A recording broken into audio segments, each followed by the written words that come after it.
අද කාලේ ජීවත් වෙන මිනිස්සුන්ට තියෙනවා ප්‍රතිරූපයක් කියලා එකක්. අපි හිතමු පිරිසක් ඉදිරියේ ඔහු හැලුවට ලක් වුණා කියලා. ඔහු දෝෂාරෝපණයට ලක් වුණා. ඒ මිනිස්යාගේ හානි වෙන්නේ ප්‍රතිරූපයට. ඒ මිනිස්යාගේ පෞරුෂත්වයට හානි වෙන්නේ.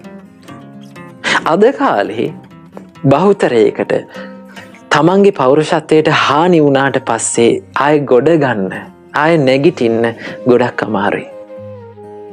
ඔබ ගැන හිතන්න, ඔබ කැමතිද පිරිසක් මැද්දේ චෝදනා ලබන්න, ලැජ්ජාවට පත් වෙන්න? පිරිසක් මැද්දේ චෝදනා ලබන්න කැමති නැහැනේ. ඔබ එහෙනම් කරන්න ඕනේ මොකද්ද? කෙනෙකුට චෝදනා කරන්න ඕන නම් කියලා පෞද්ගලිකව පැත්තකට අඬ ගහලා, කාටවත් ඇහෙන්නේ නැති තැනකට අඬ ගහලා කතා කරන්න. වැරද්ද පෙන්නලා දෙන්න. මිනිස්සු වැරද්ද හදාගනිවි.